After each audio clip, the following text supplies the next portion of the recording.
Pour aller là-bas, elle a dû sortir de cette cour intérieure qui lui est maintenant habituelle, qui fait fonction de sas, une sorte de quadrilatère ajouré par lequel peuvent passer ou rester subtilement éloignés les cris des passants, de leurs enfants surtout, les moteurs, marche avant, marche arrière, les bacs solides des poubelles de restaurants qui sonnent infiniment creux. Rien qu'à l'oreille, on pourrait imaginer qu'un tunnel s'enfonce depuis eux, depuis l'intérieur du bac, un tunnel qui s'écarte et ouvre sur un espace sans dimension qualifiable ou quantifiable. En tout cas, ça fait plus de bruit qu'une poubelle d'appartement. Sac jaune, sac noir, sauf celui qui ne sera pas ramassé parce qu'au moment de le soulever, ils ont entendu le verre cogner à l'intérieur, son espace réduit. Elle a pris cette avenue en pente qui passe devant le toit de la sorcière qu'on peut louer bed and breakfast.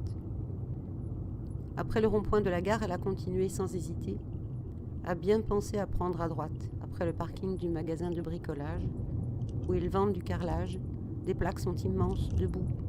C'est comme ceux qui vendent des piscines qu'ils exposent debout, comme posées sur des étagères, sans que la question de la peinture bleue et salie, qui casse le rêve d'être riche, apparaisse.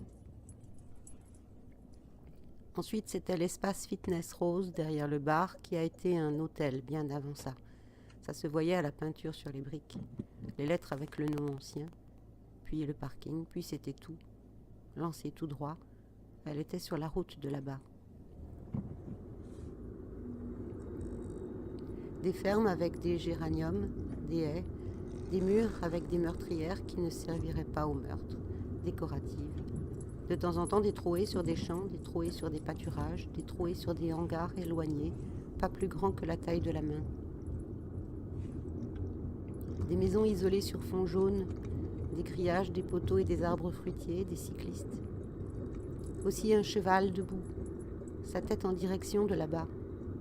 Et dans son dos, une sorte de marais, aussi des volets blancs et des hachures peintes sur le sol pour que les gens ralentissent. Au moment où, sans le savoir, on est un peu en hauteur, on découvre cette hauteur, parce qu'on en surplombe un détail.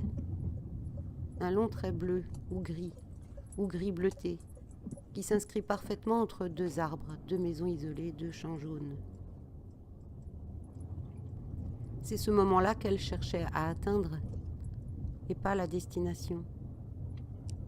Elle voulait ce moment d'une hauteur pas encore sue, mais découverte, comme l'arrivée fantastique d'un griffon, d'un dieu mythologique.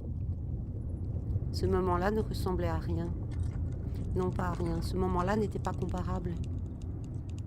Il n'était pas incomparable, parce que c'est un mot usagé, qui baisse la hauteur d'un cran et qui aplatit tout, un mot qui n'est pas en 3D. Ensuite, ce moment-là, comme elle rentrait chez elle, elle lui tournait le dos. Le cheval, lui, avait gardé la même position tout le temps.